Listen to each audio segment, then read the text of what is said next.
Well, it's kind of taken a while, but we're going to do this. I know you were probably thinking to yourself, my goodness, Paxton said he was coming. I know many of you have contacted and reached out to me looking for this particular show. We decided to do it here on our last day of doing shows, live shows, for 2021.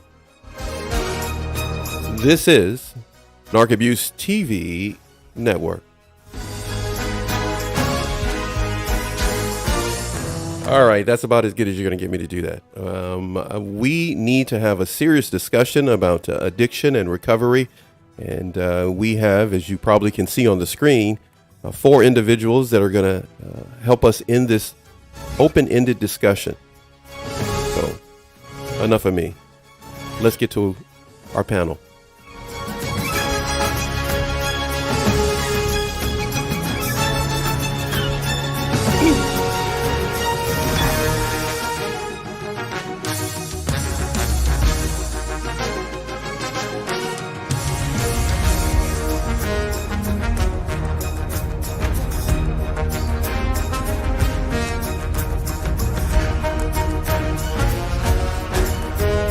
I know you guys said, when is he ever going to take that stuff off? And when are we going to get going? All right. This is as big as a production I can get on the very last day I'm going to be doing live shows. This is the 1 o'clock afternoon show here in Southern California.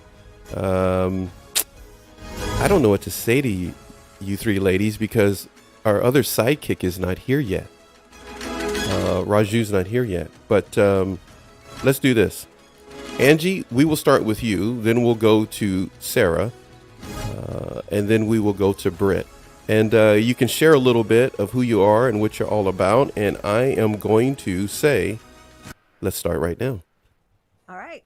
So I'll kick off. My name is Angie Manson. I'm the CEO of Elevate Addiction Services.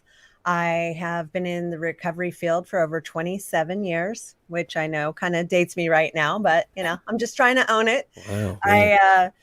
I must be nice to only be 38. Yeah, thank you. Youngest addict ever.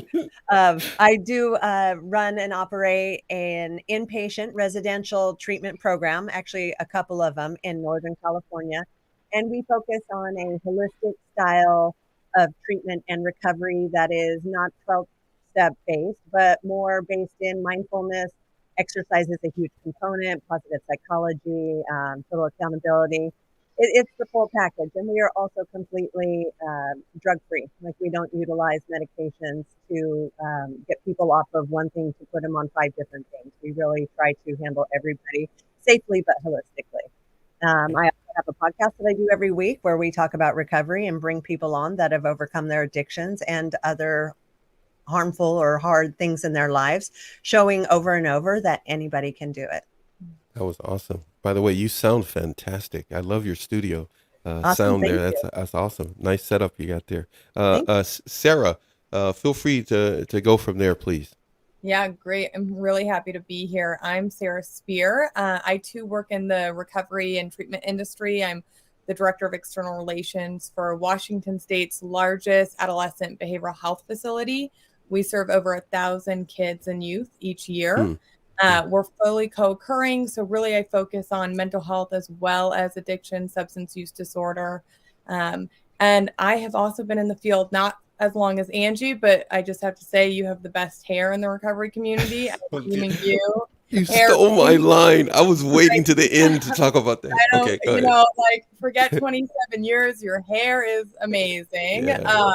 I've been in the industry for about 10 years, and then I have personal lived experience, which is really the essence of why I'm here today. I was a heroin addict, and I have almost 12 years clean and sober, and was given a second chance. And I run a platform called Follow the Poppy. It's brand new, so I'm really excited to be here and also share that side of me. That's a little bit about me. Beautiful. That was awesome. Yes, both of you with your hair, by the way. Yeah, and Sarah, congratulations. It's a tricky thing at my age, because I'm like, can I pull off Farrah Fawcett? I don't know. That's why we went purple. No. So then it maybe doesn't date me quite so much. I have newborn baby hair, didn't shower before the show, but I'm showing up anyway, guys. We would never have known. We would have never. Britt, Well, Happy. Britt, my beautiful friend from Canada. There's so many things that I could say about you, but just your facial expressions say it all for me, though. Just I can read you a million miles away. So, tell us a little bit about Britt before we kick off our discussion here. Yeah, like you said, I'm from Canada. My name is Brittany Kreitz. I am currently a stay-at-home mom. I have 3 kids with me at home right now. I'm someone, sorry, that's a little newer to recovery. I've been sober for 2 years and recovery for about 3 years now. Mhm. I have an Instagram page that I run, and I'm currently mentoring through mindfulness and intuition is my main focus. Yeah. And encouraging sober curious. That is a huge goal for me as well. And I use my page to help break down the stigma and really show that addiction does not discriminate. I think that's super, super important. I'm a recovering alcoholic. So yeah, I've been alcohol free. I had my 2 years on November 18th. Yay. Yeah. Congratulations. Way to Thank go. you. Yeah. Way to go, Idaho. Okay, one of the things that I know I wanted to do was stop talking. So that's why I wanted to make sure at this time of the day, I can really lean heavily on you, Angie. Angie, go ahead and open up the discussion and conversation for us, please. I think there was a lot of points that we really wanted to talk about, time sensitive information. And I think a big one, and I think we all really relate to this, is triggers through the holidays, like what people should be looking out for, what things they can do to not get triggered, and how to have people around them support them, but also be strong enough if they happen to be in environments that aren't completely supportive, and how to navigate that, because family is almost mandatory at this point. And a lot of times family don't understand addiction and that side of it, and what is okay and what isn't okay. And so I think it's very important to steel up the people that need the help, and then maybe educate the people that don't know there's a problem. Absolutely. Sarah, so I know you're amazing with statistics and things like that. Facts, so figures. sweet. You also deal a lot with juveniles, so I'm sure you understand and talk to. These are people that have to go back into their environments and what Yeah. that's like.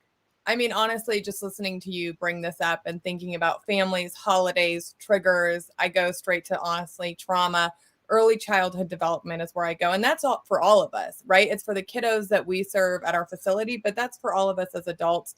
I think so much of addiction that we do need to talk about is trauma, is that earlyhood childhood development where we're really forming like the understanding of the world around us.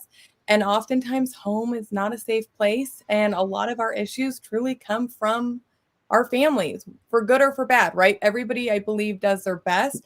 So I think one of the most important things to remember is to stop. I mean, all of us here, let's just say we're all mindfulness. It sounds like we all love that holistic lens, but really breath. I think you have to calm down your parasympathetic nervous system and literally breathe, because when you get triggered, you go into that fight or flight response or freeze.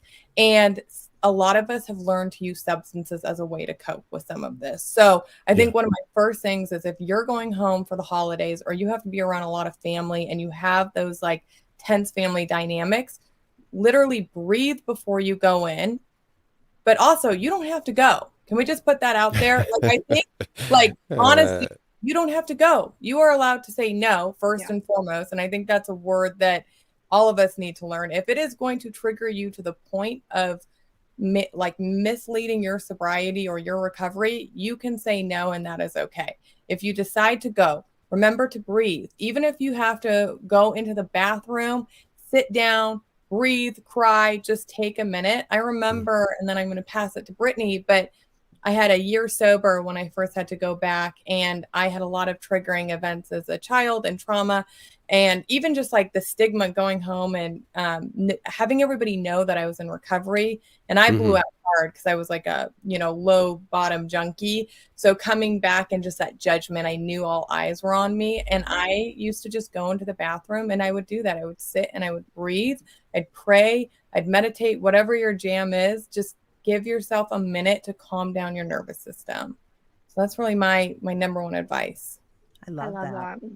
I love that.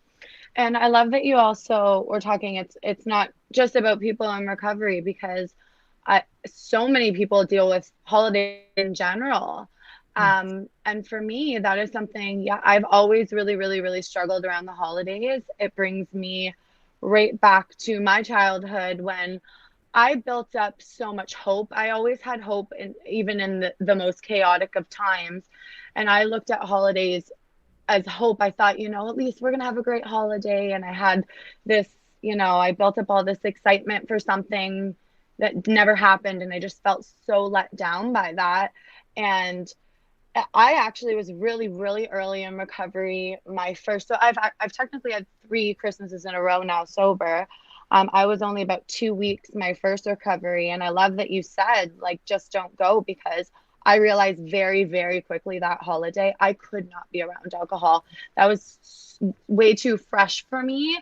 I could, all the triggers are there around the holidays. And for me in particular, the holidays were my go time. And a lot of alcoholics say that it's such an excuse because it's so socially accepted, and every holiday event is so, it's always has alcohol involved. So, and I would even say special it's not even holiday expected. drinks.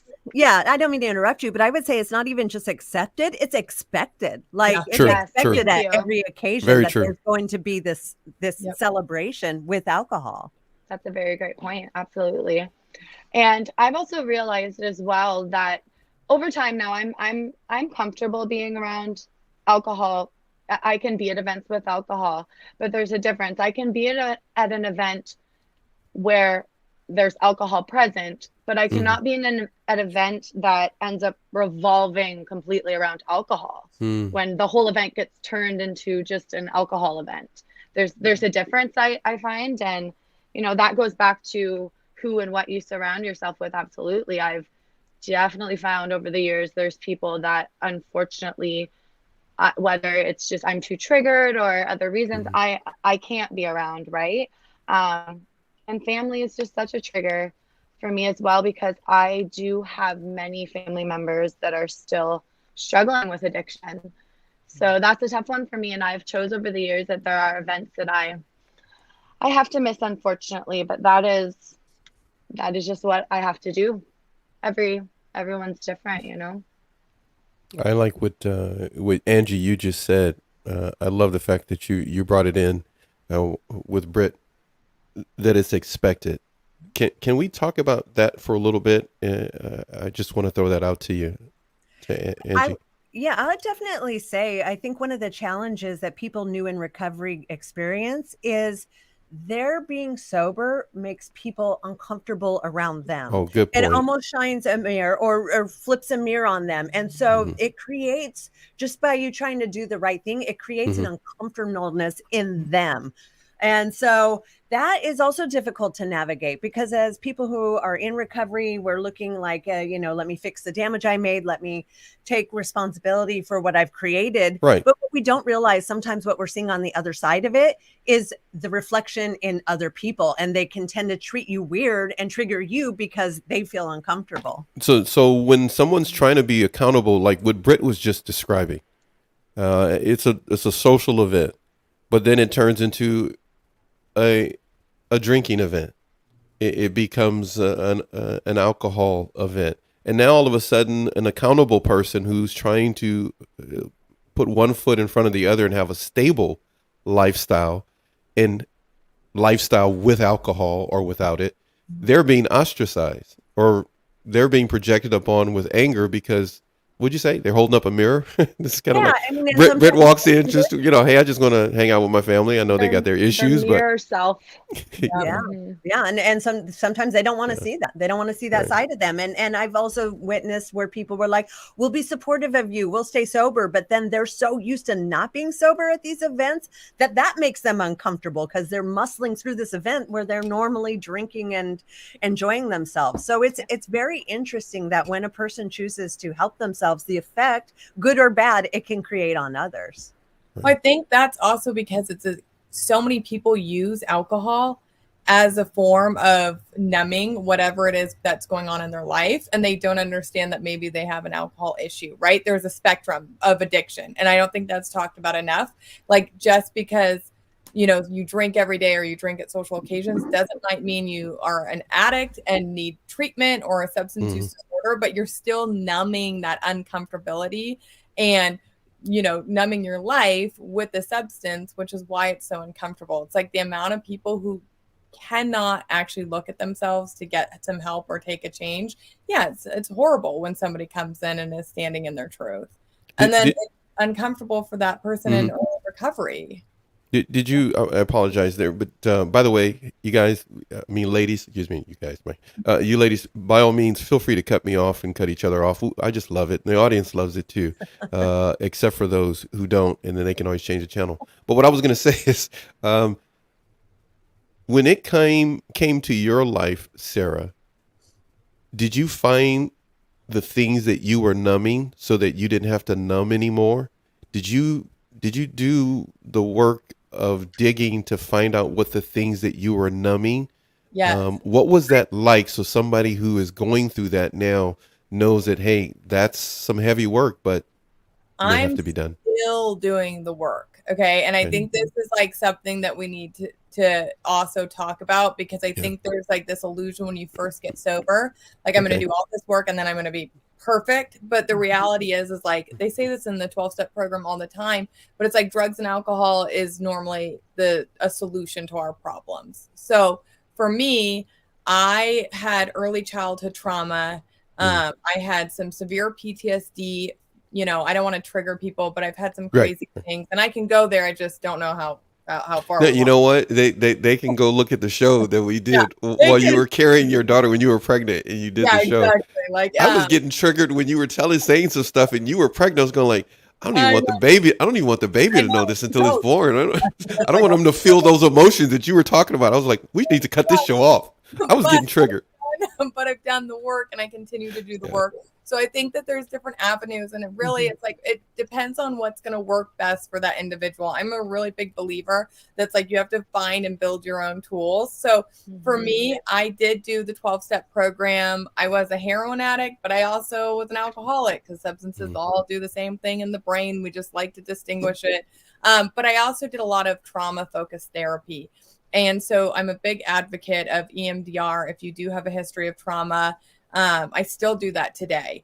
And so I still have a great therapist. And I think it's just being willing to look at those issues and just be uncomfortable as you work through them, because healing is uncomfortable, and it always is. It does get easier, I do want to say. Otherwise, I mean, we wouldn't be up here with 20 plus years and a decade and 2 years. But you just have to be willing to look at the underneath causes. Yeah. And it is a journey. It's a lifelong journey. There's the universal law. Like, if it's not going up, it's going down. So it's imperative to constantly be working on going up and staying active with that. I agree. And really quickly, one more point that I wanted to make, actually, about going back to the holidays. I find it really difficult as well, because in my family, also dealing with current alcoholics, they will still, knowing even though I'm in recovery, they will still offer me. Really? Yeah. Really? And wow. If I could please just recommend not doing that to everybody, please. Like, never. They need to stop that. They need to stop that. Because there are many people that could be like, I know many unfortunate stories of relapse where it's just, they never thought they would relapse that day, but somebody, at a party. And a lot of times too, I know I talked about trauma in my holidays, but I did in my early drinking days had some great memories of drinking in the holidays as well. I think because I allowed it to be my excuse. Good things happened while you were drinking, you mean? Is that what you mean? Or absolutely not. But I created the lies you tell yourself when you're okay, I get it. Okay, I created these good memories around the holidays and used the alcohol to avoid all the negative feelings. So masking that for so long, right? But there are many people that's all it takes for one person to ask them, or they're at a restaurant and the waitress comes over and says, "Can I get you, a beer or something?" And that's all it could take sometimes. So I think that in general, because that's even so common, right? You go to a restaurant, I mean, it's very common here. They actually use, I used to be in serving, they use it as like a sales tactic. Like you just go up and you ask, can I get you a beer? So you try to, you know, get the price of the bill a little bit higher, right? Mhm. So And bigger, yeah. yeah, and it's just even as a culture, it's just that just goes back to just in our everyday lives. Like now we look at, and I did as an alcoholic, like going out for dinner was a celebration, right? Any kind of celebration was kind of a really great excuse for an alcoholic to drink, because they knew like that was a time for me that I could kind of relax a little bit, because every other time, you know, even on weekends, or if I was at my friend's house on a Tuesday and I was drinking wine when they weren't looking, I was trying to sneak some more. But on a holiday, nobody's going to question how much I'm drinking, because everybody's drinking to excess. So that just allowed my addiction to run rampant, right? And you know, looking back, it's really sad to me. And the first thing I noticed in my first Christmas, even from the first Christmas only being 2 weeks sober, when I, in particular, watching my children open their gifts, I just had this intense moment and guilt. Oh, that mom guilt just creeped in, and realizing that I had never, ever been present on a Christmas ever, because I would almost in my mind get excited and plan even before Christmas Day came. Like it was all about drinking in my mind, right? So I never even could recall the moments of like watching my children open their gifts and seeing the joy in their faces, or like that, because I wasn't really present in the moment. I was there, but I wasn't really there, right? There are so many different parts of your lives, all three of you, that you missed out on is pretty much what you can say, because of dealing with different aspects. But I need to lean back to you, my friend Angie. What other points did you want to bring into the show?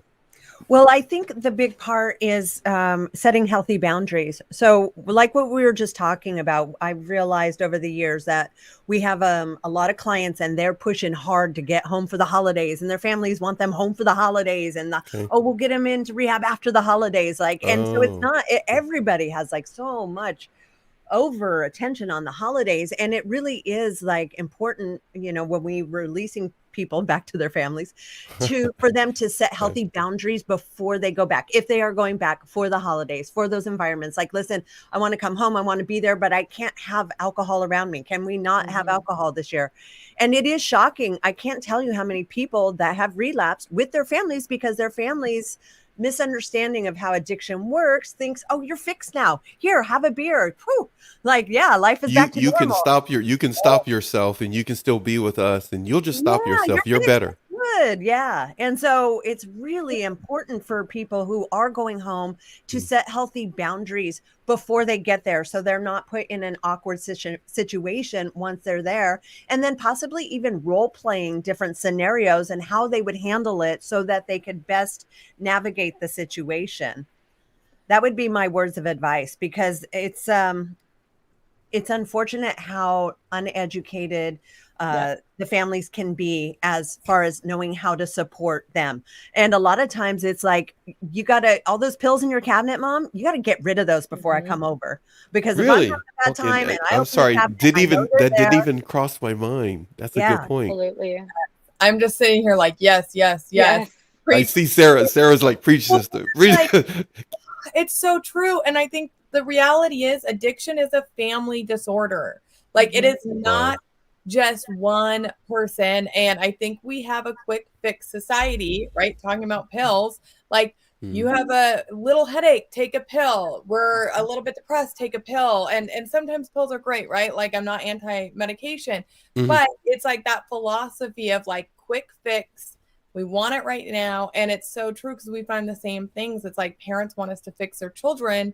And I think we're failing our families in America and in Canada and around the world by not educating them, by not having more support systems for them. That gets us into the entire family. You mean educating the entire family? Yes. Because truthfully, like, that is one of the reasons I am okay today, because I had a mom who got it really quickly, that if she didn't walk this journey with me, I was going to be dead. because I was an IV heroin addict and the chances of me dying were far too high. And she got that, and she was like my cheerleader and like my bulldog. And your mom saved you. my mom saved my life. Yeah, Like, I know we don't have time to do the whole story, but I wish we did. It's an amazing story. what Yeah. I want, go Sorry. ahead.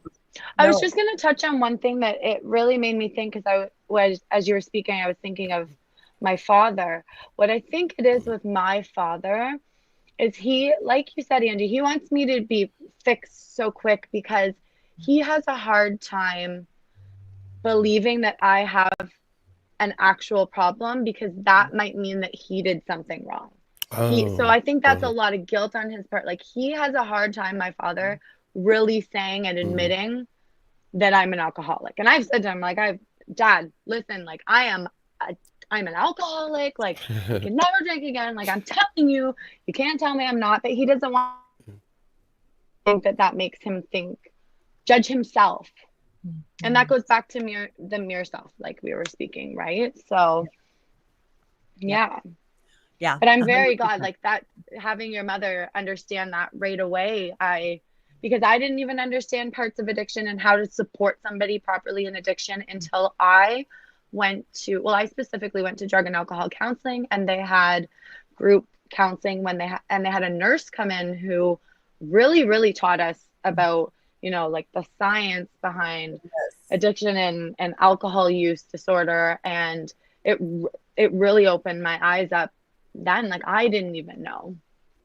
Yeah, I think as addicts and alcoholics, we can fool ourselves into thinking this, I'm just hurting myself and this just affects me. And then once you can get sober and you start to realize how it has affected everybody, and just because you fixed yourself doesn't mean they're automatically fixed because you're fixed. There's a healing that has to happen. And I think open and honest communication and family counseling or boundary setting or just communication, it is vital for you to stay sober in your recovery, but also for the family to be supportive and do their own healing as well. Absolutely. How does that work for you at your facilities, Angie? That's a challenge if the family members themselves don't think they also either are contributing or have an issue. We attack it really early. Like, one of the first things they do is called establishing trust. And for them, that means the addict or alcoholic calls their family and immediately says, hey, here's all the things that I've done wrong. They sort of lay the truth out there because the families know the truth. They may have been slightly convinced by the addict or alcoholic that maybe they were crazy. Maybe they did misplace that. Maybe it was something else. But when you call them and give their exact transgressions, like, remember that time that 20 went missing? Yeah, it was me. Remember that time where those bottles of alcohol went missing? Yeah, it wasn't the maid, it was me. You kind of lay it out there. Then the trust can start being rebuilt. So then, it also builds in a layer of accountability so that when they go back, if they see these little things, they know they're not crazy. They're not going to be talked out of what they're seeing, and they can hold the person more accountable as well. And that's just one of the things that we do really early on to start that process of rebuilding that trust.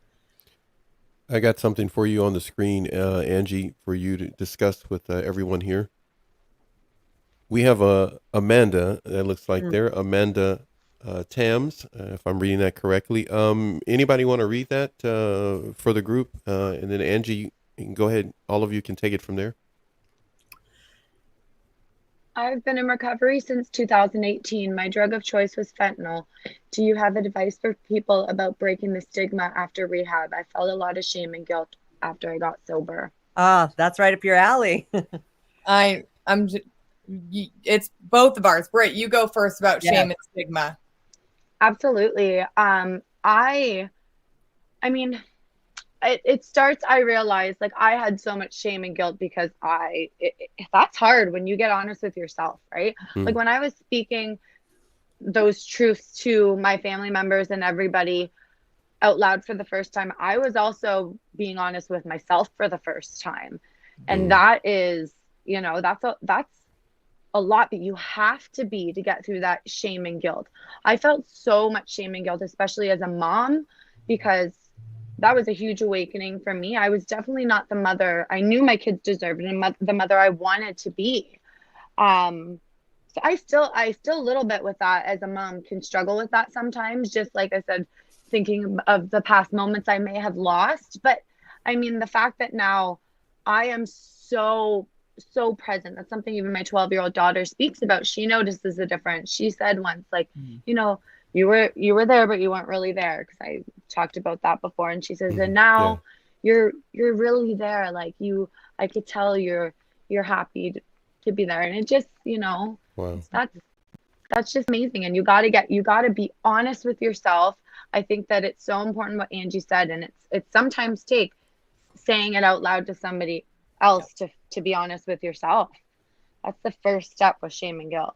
I want to jump in just because I think that there's also talking about shame and stigma when it comes to drug addiction. And I see that your drug of choice was fentanyl. And as a heroin addict, like that was really hard for me to swallow, because I think that there's, you know, part of what's so dangerous about alcohol is it's socially acceptable. But when you're dealing with illicit drugs, it's so taboo.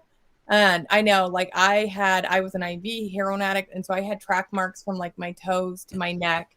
And it was very, very apparent of how many drugs and how horrible it was. And I just remember, like, I couldn't even look at myself in the mirror. And again, my mom, who's my champion, she just kept reminding me every day, like, Sarah, you're not going to live in shame. You're not going to live in secrecy. You're going to share your story. You're going to share it with the world, because you can save someone. And like, honestly, Amanda, the fact that you're even alive right now is a miracle. Like just this last year, 100,000 people died, and fentanyl is like one of the driving factors. So I think that was one of the things that like really helped set me free, was realizing and owning like it's a miracle that I'm alive, because I literally almost did die. And I'm sure you have too, if you're using fentanyl.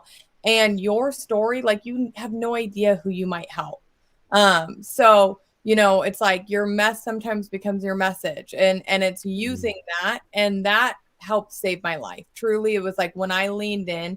And one of the things that I did do at family gatherings is I just owned it. And I did make some people uncomfortable, but what started to happen is I would open up dialogue. So people would be like, oh, you're not drinking? I'd be like, no, because I really don't want to shoot heroin. And it would really shock people. But I mean, that's true. If I was going to drink, I'm going to end up with needle and drugs. So I think like almost going and being honest and open, because then you can have dialogue. And I'm telling you, like, you're a miracle, and your story is going to help someone. And it's probably helping someone right now watching this who's struggling with fentanyl or opioids. Yep. And it's a really great question, because that was actually going to be one of the topics that we brought up today, was fentanyl, because we've seen it on such a rise, and the overdoses. And before we jump into that, but I definitely wanted to mirror what you guys said. There's just a lot of power in owning the story and walking your truth, because everybody is connected to somebody that's either died from drugs, that is an addict, that's been through rehab. Everybody knows somebody, and they're afraid to talk to it about it. So the more that you're open and leaving that opening for them, the better off. It reminds me of, and this is sort of a weird extreme, but like the Eminem song 8 Mile. Like, he knew that he was going to be made fun of. He knew he had all this stigma, so he just owned it, and nobody could own him after that. It was like, oh, what could we possibly say? You said it all. And it changed the narrative, and I think that's very empowering. I love that. Yeah. Your show, Angie. Your show, Angie. You just keep going. Go ahead. It's all right. Go ahead, Britt. You were going to say something. I was going to say, too, I remember one time I had realized, you know, if we're honest, like, people are always going to talk too, right? And I want, like you said, I wanted to change my narrative. It was my decision to change my story. I didn't want to be the mom that always got too drunk all the time. I wanted to be, you know, the mom that used to get too drunk at the kids' Christmas parties, that turned her life around, and now she's helping other people and using it as a driving force to heal herself, you know?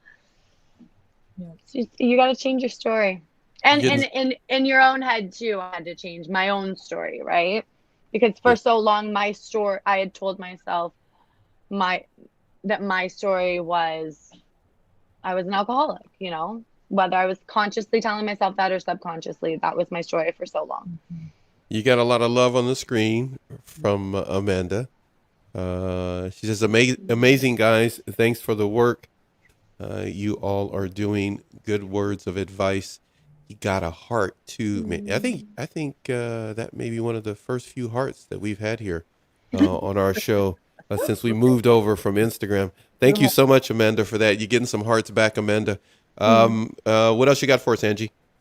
So since Amanda brought the subject up, I think it's so, it's life or death. Let's talk about fentanyl. Let's talk about how insidious it is and I how agree. it's everywhere and what's happening with it. Who wants to kick us off? How about the resident professionals that we have here? The Sarah and Britt professional team. Go ahead, ladies. Whichever, Britt, go for it. I'll jump in. Sure. I was going to say that really, really hits home for me. I actually had a good friend from my childhood pass away not that long ago from a fentanyl overdose. It is where I live in Canada right now, in particular the area I'm living in. It is an epidemic. It is absolutely the number one threat on the streets. It is being laced in everything. There are terrible stories of very, very young children, honestly, that are taking what they believe is something else and overdosing and dying of it. And it's just absolutely, like, it's personally, I know many people that it's personally affected.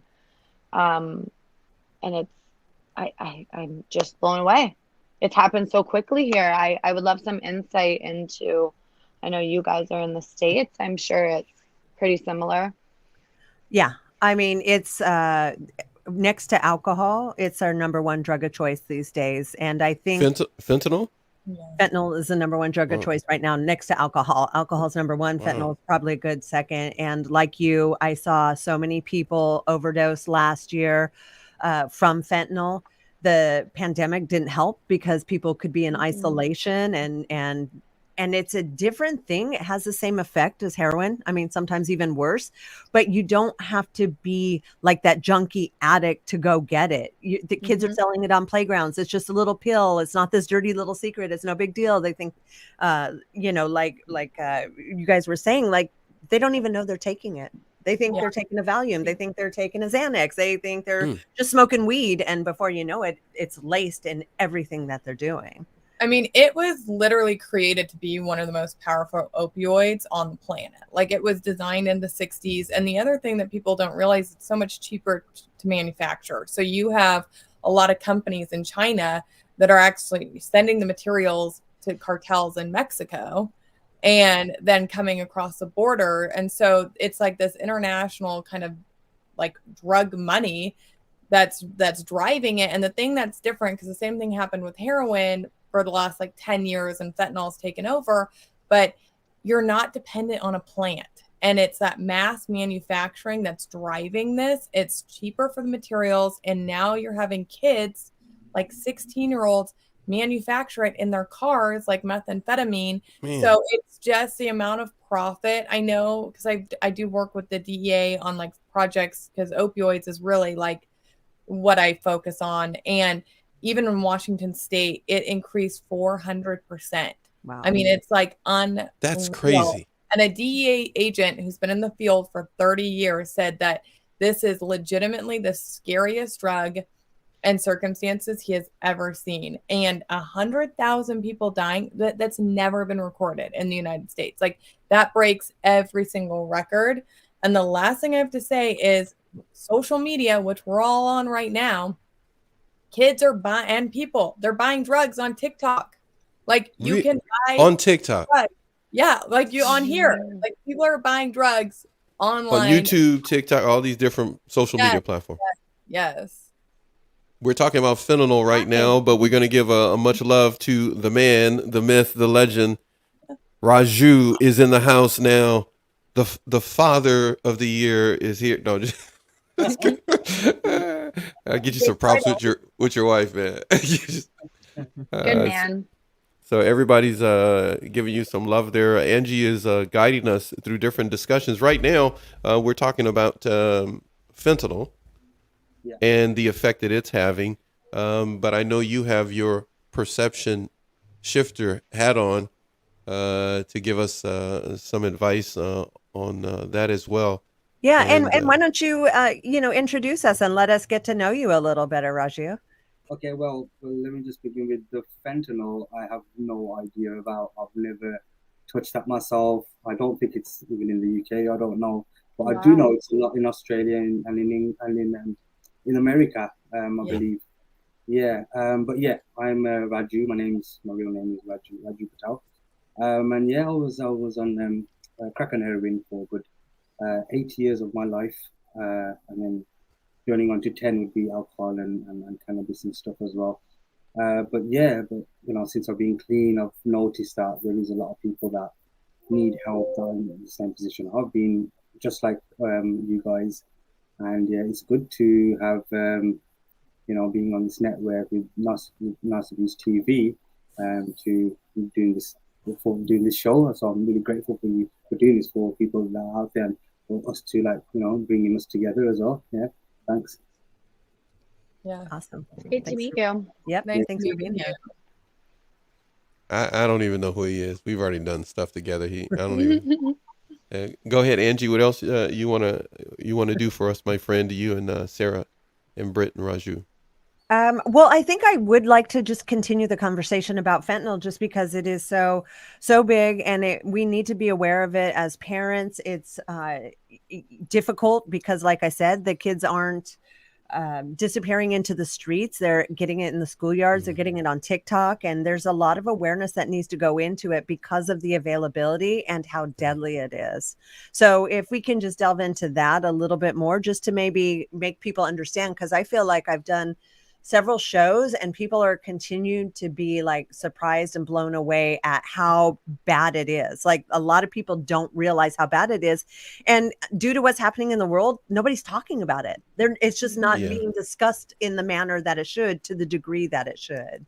It never came across. It never came across my platforms at all until we did the show prep, and I just put some feelers out, and it just went crazy. People were mentioning their children. They were mentioning their boss, or I mean, they were just going on and on. But this thing about it being through social media, that's crazy.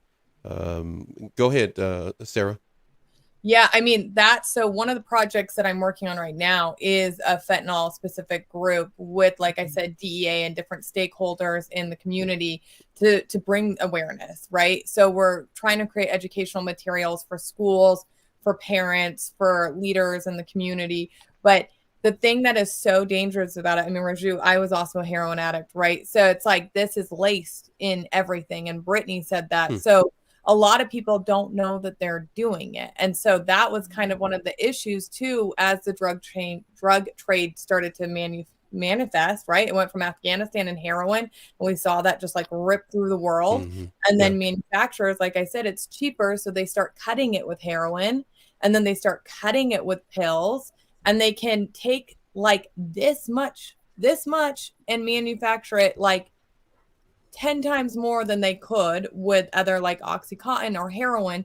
So they're making so much more money. But again, it's like nothing happens in isolation. So this is like just putting everything's connected. The world, we're connected. I mean, we have people from all over the world right now sitting here on YouTube, and it's the same with drugs. Yeah. So that's the rise of the international drug trade. It's China and Mexico right now that are controlling the fentanyl kind of crave and sending it into our streets. And the other thing about the pandemic is people are home. Like, that's also part of it, is they're home and they're not getting, especially with kiddos, what we saw is our referrals actually went way down because they're not in school. I mean, now they are, but anyways, like not as normal, but like that's kind of where, and Angie, I'm sure can talk about this too, but like that's where a lot of behaviors are identified, like in school.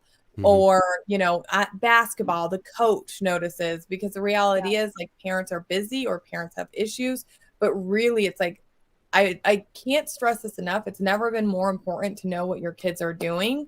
And if you are using drugs, like you right now, if you're watching and you're using drugs, even if you're like, I don't do heroin, I don't do opioids, you're smoking weed or meth, whatever your substance is, like, please be aware that there could be fentanyl mixed in there. And I don't want to say like know your drug dealer on TV, but like know where your drugs are coming from. If you know what I mean. She didn't just say that, everybody, just so you know. Don't buy it. But let me help you with that, and then you can continue. I am telling you, as a person from the Compton Watts area, you need to know I didn't mean that like that way, but I know what you mean.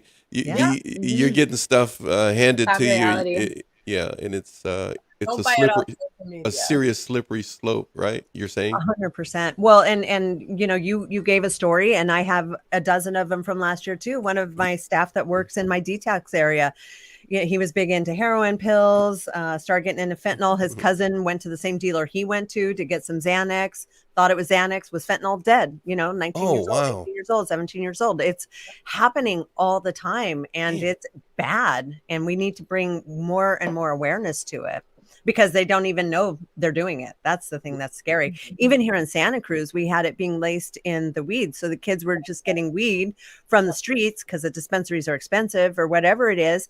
And all these kids started dropping dead because they had it laced in the marijuana. They thought they were just smoking marijuana.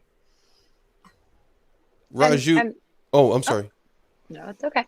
I was going to speak to something that Sarah said as well when it comes to the schools noticing, because here in Canada, there are actually many things when it comes to mental health and children. You actually cannot get any help from the government unless your school does refer your child to a doctor. So at times like this during the pandemic, and I live in a province, we've had the most lockdowns like in all of Canada. They don't have those programs available at all because of school being shut down. Wow. So that too, like here in Canada, we have seen like the most, it's so sad to even say, but the highest suicide rate in teens that we've ever seen. The highest, I was even reading the statistics for alcohol use disorder. And we're talking like 12 to 17 year olds. That study was showing. And it's went up drastically in this last 2 years. And they're not able to get the programs and services or the help that they even need. And unfortunately, there are a lot of parents that have had a lot going on themselves these last 2 years, and they might have missed it. You're right. And another thing, Angie, I was going to say, am I wrong to think too, because I personally can't speak to fentanyl. I've never personally, like I said, I'm a recovering alcoholic, but I think that people have this image of when you have a problem that it builds up to that point, right? Like it's with alcohol, you just don't wake up one day with an alcohol problem. It like builds up to an alcohol problem. At least that's what people think. But this is so scary because, like we said, it could be, a first time use or a child that's kind of persuaded by their peers to just, take this pill and think it's something milder, if you will. But that's the scariest part to me is like, there's no build up to this. There's just like immediate fear of it taking over and ruining lives. Yeah. And immediate, almost physical dependency. You do it 3, 4, 5 days in a row, and now your body is craving that. And if you don't have it, you start to feel sick. So you're not just going through that mental thing like we do with alcohol. And although you can, obviously you get physically addicted to alcohol too, but it's a longer runway. So they're becoming addicted very quickly, very unknowingly. And we're also discovering it's really difficult for them to want to give it up. Because they're young, because there hasn't been a lot, like they mentally are, we are definitely like having to look at what else can we do to help these younger people and older. I mean, it's not just the young kids. There's people in my age, 50s, 40s that are addicted to fentanyl, but it's doing something to their brain that is causing like almost, I can't say a deeper addiction. Addiction is addiction, but it's hitting them hard at home. And maybe it's because the availability, it's kind of like, it's always there. They always know it's there. It's an easy out. It's an easy checkout. I have one thing to say, and then I want to hear from Raju too, but with fentanyl and with opioids, like it actually does change your brain more than other substances. and your gut, because you have opioid receptors literally lining your gut in your brain. And so that's exactly what, and when it's designed, like I said, it was manufactured to be the most potent opioid in the world. It binds to your opioid receptors like 1,000 times more than like a standard substance. And so it literally is a changing your brain chemistry to a level of which it is so hard to get off, and it takes a long time. So it's a brain disorder. Yeah. Raju, I'm coming to you. Absolutely.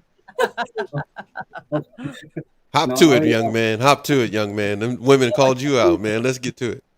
Yeah, no, I totally agree with everybody, what you have said. And from the beginning, I think you mentioned about just building that awareness in communities and in the world. And a lot of parents and youngsters, they don't know what they're putting themselves into, and the parents don't know how they're going to teach the youngsters, and the youngsters are best to be taught in school. Now, I don't know if you lot have heard of this, but I learned this in uni as well, that when people in school, what they started doing was they did a campaign on young teenage pregnancy. So they were looking at how youngsters were getting pregnant really early, and then how hard it was for the mother and for the child, and to grow up maybe in poverty and so forth without the person being in education or any sort of work. So I think when it really gets down to it, the government then be like, oh, okay, we're in a situation now, we're getting a lot of people with young pregnant women, and they need some sort of support and help. So just like how Poppy's doing with schools and stuff right now, I think if we or they help us, the government kind of help us to bring in a campaign, and the campaign would obviously include leaflets and obviously advertisements like videos and stuff on YouTube and stuff, and on how, and really it needs to be not on how we would see, like obviously for parents it need to be how older people see, but with these youngsters, like I'm 37, and the youngsters, the way they talk, the way they do things, it's totally different. And I probably would say to them, they wouldn't understand, because they're like, hold up, you're too old for me. That's not my time no more. I think in terms of the campaign thing, I think that is very necessary sooner or later. And as we're speaking, it's on TikTok, on Snapchat. I could see people are selling guns, people are selling drugs. On these days, back in the day, even when we didn't have the mobile phone, we'd have to knock on people's doors. Now people they just write a message on Snapchat. The person probably deliver it down to your house or something. I don't know how they get it, but you'd have it. If you want a gun, you'd have it. If you want drugs, you'd have it. So it is getting really bad with TikTok and Snapchat. So I totally agree with that as well. In terms of the lacing thing that we spoke about, with how it's being laced into cannabis, or when you're picking up, you don't know what you're picking up half the time. It is really big in the UK with cocaine, and obviously it's, all around the world. So it's being laced, and what I think they're lacing it with now is MCAT, I believe. And when people get laced with that, they think they're having cocaine, but really they're having some substance that they totally don't know what they're doing, totally. And I know people that are close to me who have hurt, physically cut up their family members and stuff over just thinking that they're taking coke. But I think it's MCAT, or I don't know what the street name is, but it could be laced with anything. So I totally agree with that, with people kind of what Poppy was saying, and all of you were saying in terms of that. I think Angie mentioned addiction is addiction. I mean, there's no like big addiction. Addiction is addiction. You know what I mean? And like I think Britt as well mentioned about and how people suffer the trauma, or suffer. They don't just wake up in the morning and like they just become addicts. You know what I mean? And a lot of friends have like asked me, they're like, hold up, I've took drugs, I've took cannabis, I've took alcohol, I'm not addicted to it. And I need to remind them that, have you lost your dad? No. Have you got your parents? Yes. Okay. Have you had any heartbreak with any family, with a girlfriend or boyfriend? No. Okay. So you ain't lost nothing. You ain't gone through anything in your life. You were curious, and everybody's curious, and everybody uses, and then they just stop it.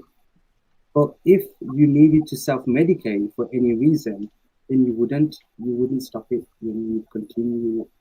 And that's when they understand, and they think that, oh, it's a choice, and but yes, obviously everyone's curious, and I think everyone has that choice. But then addiction, like how Andrew's saying, addiction, then that's it. Like, you know, there's no going back there. Once your brain starts to change, like Poppy was saying about how, you know, your brain starts to, you know, develop differently, and our addictive brain is, just to, you know, go through that pain, whether it's physical or mental, just for, like, you know, trying to handle that, then the addiction then continues, isn't it? So yeah, I think You you know, you often speak a lot about addiction. That's spoken about quite a bit on your page, as well as how that's connected to criminal behavior. Uh, when it comes to you, Sarah, and Follow the Poppy, there are a number of things. By the way, we've gone 56 minutes here and discussed a number of different things, and I am glad that all four of you are here together today, and Angie taking the lead. I just want to touch on this. Sarah, with the Follow the Poppy, you really talk a great deal about fentanyl, heroin, as well as, of course, opioids. And Britt, you emphasize a great deal the point of sobriety and the benefits of it, and the road can be challenging and difficult. But thank you for being exemplary and making that move for yourself and for your family. Thank you. You get to see a number of different people, Angie, in this journey you've been on. But I just want everybody, if you haven't heard it yet or seen the show that I got a privilege to do with Angie on our platform on Instagram, I want to ask you this, Angie. Mhm. You weren't always where you are right now. And because I really, truly wanted you to be the host of doing this, this is the first. This is just, I wanted everybody to get an overview on YouTube that watches this of who everyone is. We're gonna get our pickaxe and shovel out, and we're gonna do more damage, and I mean in a positive way, to this subject on our second and third show, which we'll do next January, right? I think we talked about. I don't forgot what date. You guys know. I forget. Yes. When we come back from vacation here on our end, Angie, please. I know there's quite a bit you could say, but I'm going to try to say as briefly as possible. Give people a glimpse.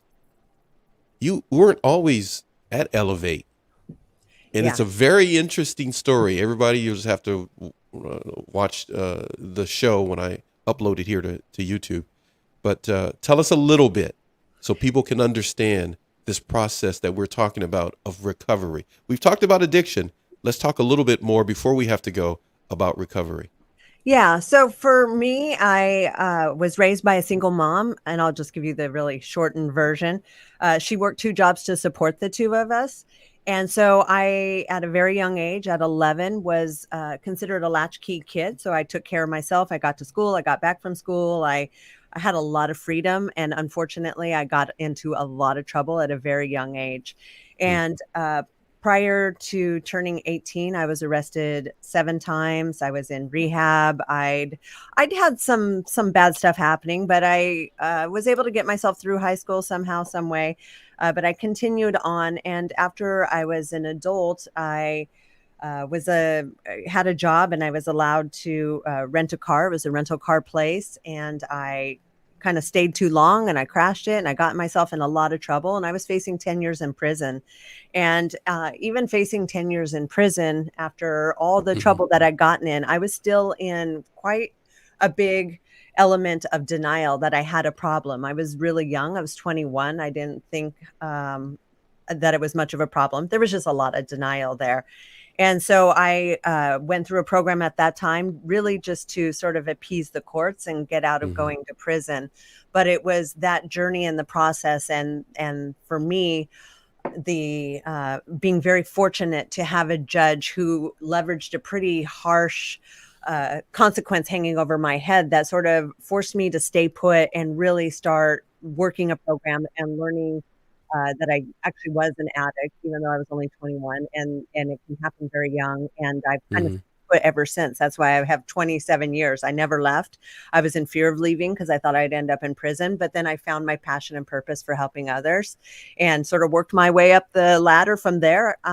I didn't go to college. I barely graduated high school. My education was from the streets. So this is all just built on knowing and learning people and drug and alcohol addiction and counseling and that sort of thing. And I absolutely love it. There's nothing I would rather do with my life. Wow. I'm going to ask Sarah to give us a glimpse of why you are here today and have left behind all of those tracks that you, as you mentioned, were on your body from taking heroin. Yeah, and I hate to do this, but after I tell just a brief, I'm gonna have to jump off because I know. Yeah. Right. Right. No, yep. Love you all. New mom, but you got to do what you got to do. Go ahead. Thank you. I mean, just quick version. I had a lot of trauma. Raju, you talked about it. I had trauma as a childhood. You can watch one of my shows if you really want the nitty gritty. I'll spare you now. But I ended up falling in love with a boy and had a trauma bond and was introduced to drugs. But before that, I was high functioning. I was almost a perfectionist to kind of mask that. So I was working on Academy Award winning films. I was No Country for Old Men. I worked with Josh Brolin, Tommy Lee Jones, Javier Bardem. I was running an international nonprofit in Africa and traveling the world. And so I had this like crazy life, but also trauma and a lot of mental health issues. And I was introduced to drugs, was shot up with heroin. And, there were pills before that. But as soon as I was first injected, it just changed my life. I mean, I became a ghost of the self I once was. And I spent almost 2 years as an IV heroin addict and went from, Academy Award-winning films to literally dying of hepatitis C. My liver was failing, and I ended up in a vegetable state coma after a suicide attempt. And I thought I was going to be brain dead for the rest of my life. And I am not. And I, decided that I was going to do something with that second chance. So I actually did go back to school and I studied international political science with a focus on socioeconomic development of opioid and drug treatment systems around the world, which is why I know so many statistics. And I really threw myself into education and learning about the larger system. And now I'm, help run one of the largest facilities for youth in the state of Washington. And Follow the Poppy is really just like my passion project to educate and bring awareness to opioids. So that's just a little bit about me. And you're working with the DEA now. I work with FBI and all of these people. Crazy. I used to run from the DEA. And I know, that's why I find it funny. That's funny. You're trying not to get picked up. I know you got to go and do what you have to do, but I wanted to get both of you to do that. And I wanted Angie to go first, but I know you got to go. So we're going to wave to you.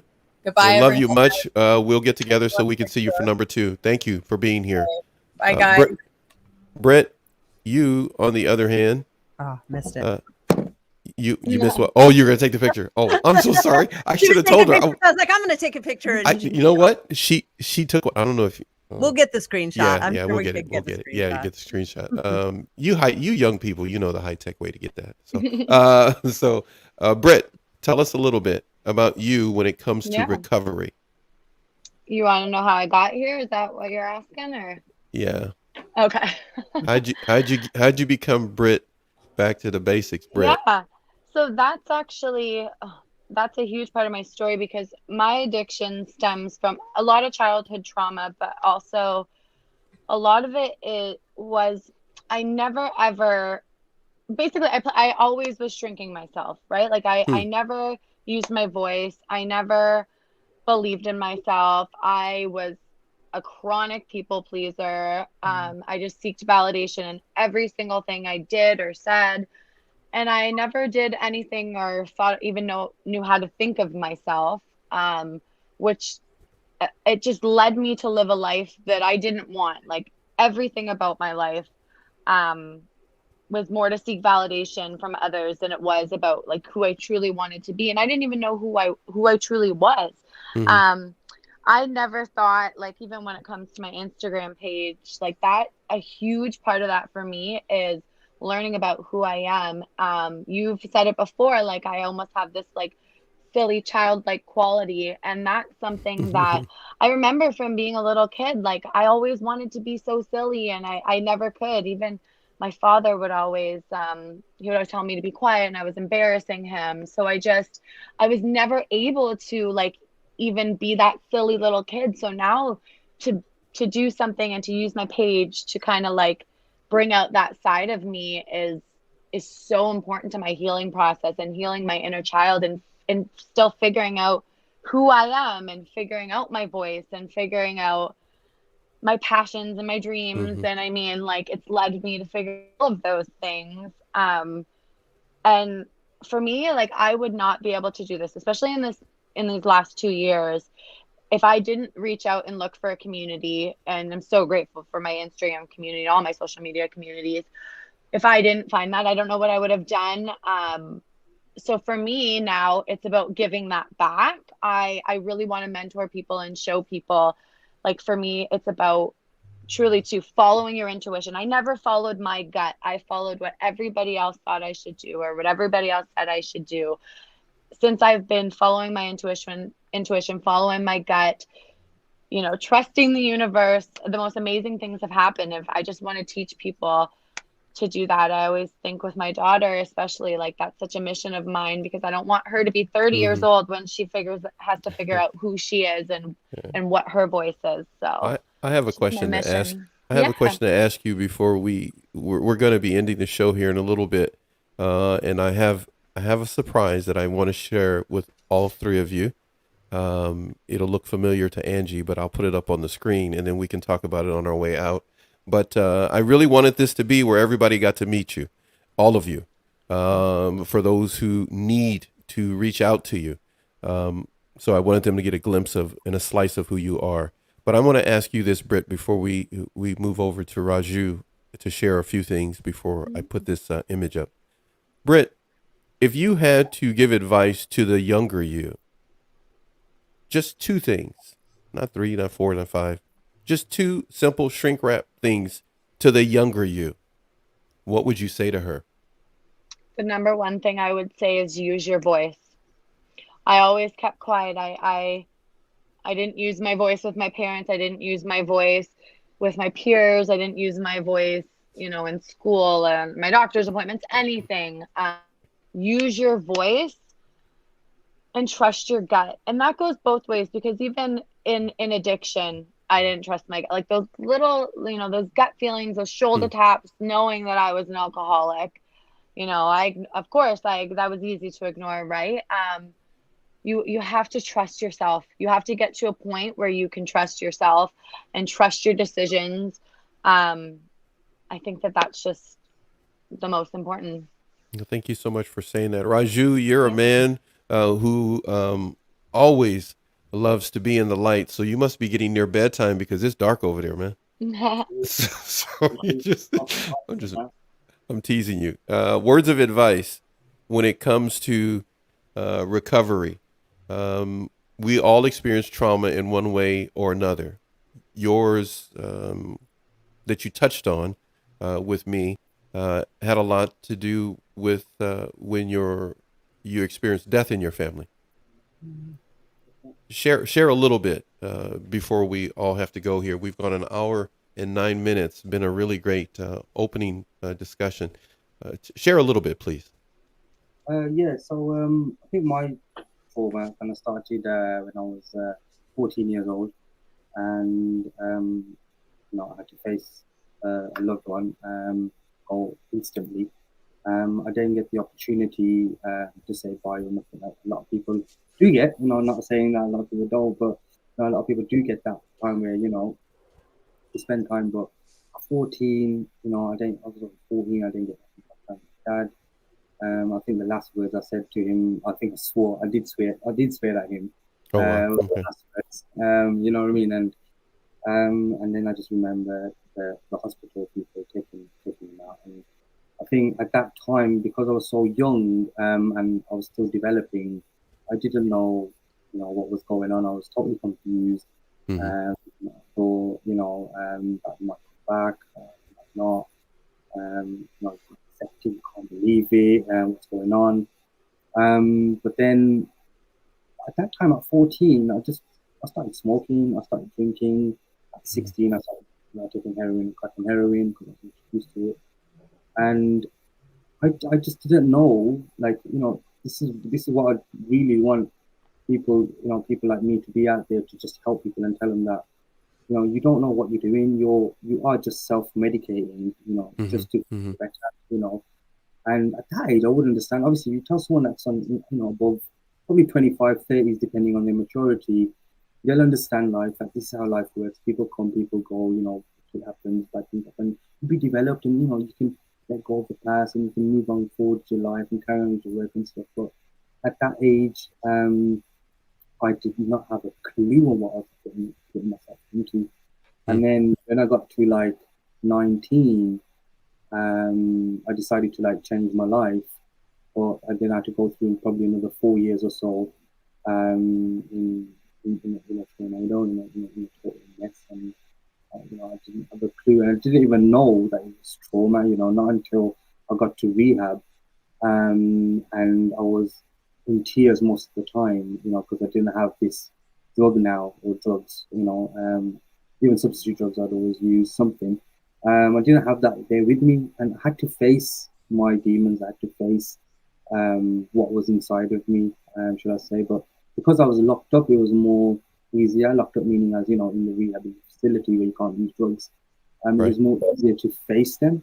It was more easier for me to then level out with it, share about it, and I learned on how to, because obviously when you're sharing, when you're talking from the past. So I learned how to go into the past, talk about it, release my emotions, and then come back into the present moment. And so that was. I have to do this here. I have to jump in because that's a golden nugget you just said there, especially as a man. Yeah. You learned how to go into the past. Yeah. Release those emotions and deal with that aspect of trauma. Something that for you personally was unsettling, and then still be able to live in the present and move forward. Correct. Yeah. And it wasn't just that one event. After that, because of what I was using drugs. I had many more events. With the use of drugs, because of the use of the drugs, all the issues. Got it. Mm-hmm. So, I had a lot of emotions I had to release. Even girlfriend emotions as well.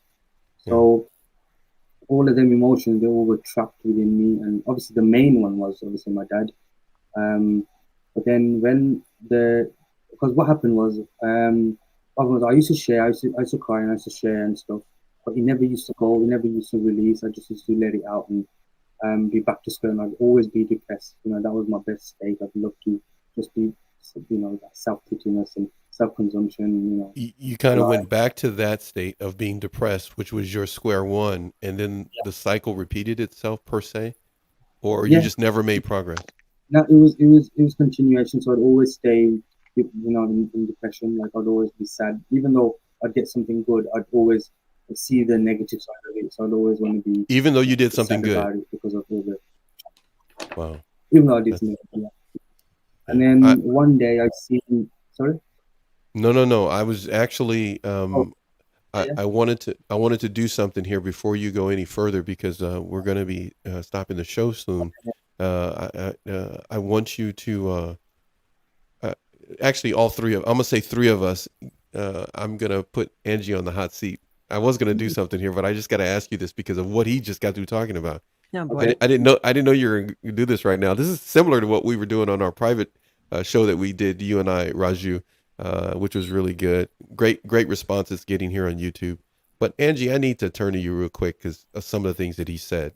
Okay. You have the facility. You've studied.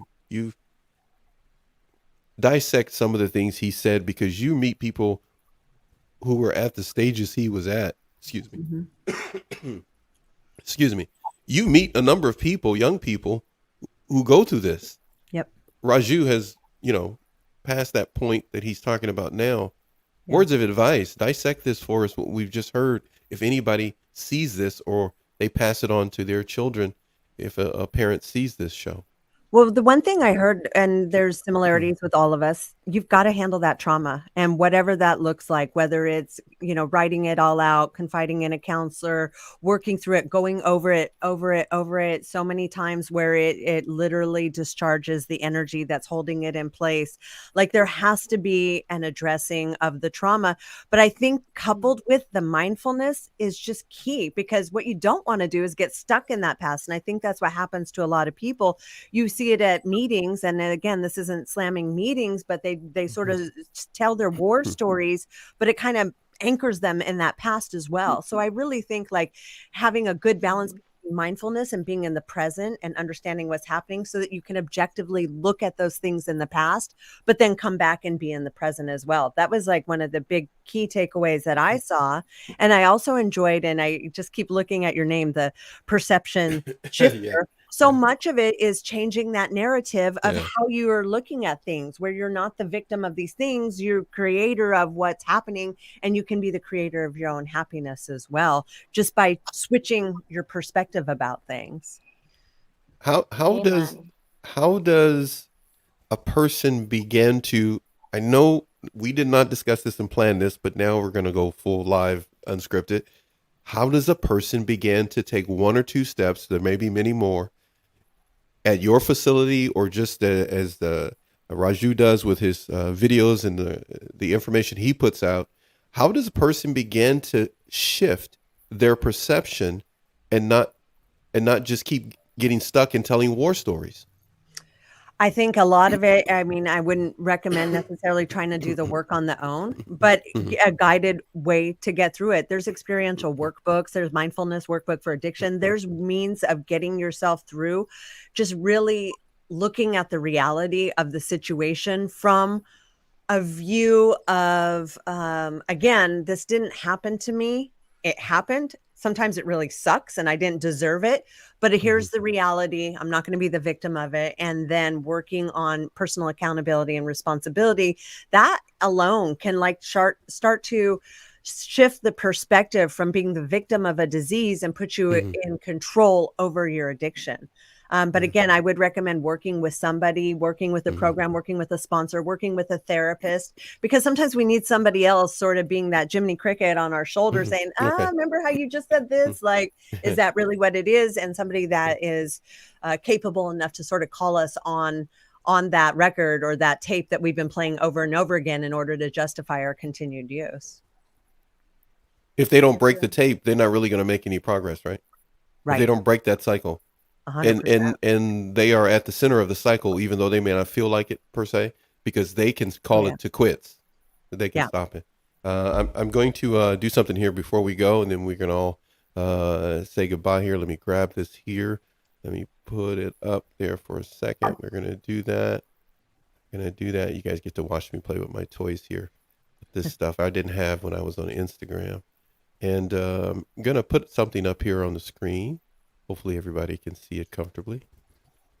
Everybody see that there? We're going to move things around here. Yep. Give me just a second. If you notice what it says there, I'm going to be doing something while I'm talking here. Getting rid of stuff. There we go. All right. It does not matter how slowly you go as long as you do not stop. That is, I believe, Angie, from your page. I have a little bit of everything from everybody, but we're calling the show in a little bit, so we'll save it for show 2 and 3. How is this type of information beneficial for someone who's struggling with addiction? I think it's like we discussed earlier, we're kind of live in a society where we want the quick fix. We want the, I'm done. I'm fixed now. I'm better. And it's not about the destination. It's about the journey and continuing to take the steps forward, one foot after the other, even though sometimes it feels like we're going uphill or we're going, against the grain. As long as you're continuing to move forward, then you're not sliding backwards. And you definitely, if you stop, you don't stay stopped for long, because then you start sliding backwards. So it's the same thing we were talking about. Like, you got to just keep pushing forward no matter what happens. And if you look at last year, there was no script for the pandemic and what everybody went through. Right. And, we couldn't just stop and say, okay, we're all done with this. We got to keep moving forward. Anybody else? I totally agree with you. And even there are times, I think, especially in recovery, you like when, of course, you have to do the work. You can't just stop drinking and expect all the problems to go away, but you do expect things to just keep getting better. And just a reminder, like life still happens. There's still times where you might feel like you're taking a couple steps back, going, right? Like you said, as long as you don't stop, it's not always going to be rainbow and butterflies, but every situation happens, as I look at everything as a stepping stone. Like I think about now, like there's situations that happen every single day with me that I can easily get past, when not even a year ago they would have threw me right over the edge, and Mm-hmm. it would have felt like it almost would have been, a threat to my sobriety. And there are things now that I don't even, so it gets easier. It gets easier every single day, that's for sure. And even it gets easier to deal with your problems, which is the great news. It's the great news. Yeah. So the lifestyle you have now is your lifestyle. It's not something you inherited. It's something you worked for, and you hold it as your own. Oh my goodness, yes. I like that. Raju, Mr. Perception Shifter himself. Yeah, I think it's a lot to do with perception, isn't it? Really. But yeah, it's for me. What I just see, just don't give up, and it really just don't stop. It doesn't really matter, as he says, how slow you go, just don't stop. So just don't give up, and it's really easier to stop rather than to continue with your recovery journey, because it does get hard, and I would say with all the stuff that one goes through in recovery, with the family members, with people shutting you down, with drug use, with financial issues, with everything, it's so easy to then just be like, you know what, I've had enough, I've got to stop, like it's not happening. And I think that's one thing I didn't do, after 19 onwards till 24, I didn't give up no matter what. And I really thank my mom for not giving up as well. That's one thing, she kept at it. But she knew that between me and my brother, I'm not someone that will give up. My brother's more like, because he got mental health issues as well. So he'd kind of give up. But she knew, because I was on it, people were behind me. The time I gave up, people would give up with me as well. So I thought, if I just carry on with it and strive to get into recovery, and figure this out, then I'll make it and figure out it. I tell you, all of you are inspiring to so many, more than you will know, for the shows that you have done with me on Instagram. And I know it's going to be the same here when we're able to do our next 2 shows together. God willing, hopefully we'll be able to do that. I have to say, you'll have less of me speaking, because I know that Angie and her studio over there is going to take over. So everybody, we shared our time today, but we're gonna dig a little bit deeper into some things when we get together again. Angie, some parting words, please. I don't know what you tell people when they leave your facility, but kind of give us a little bit of that encouragement.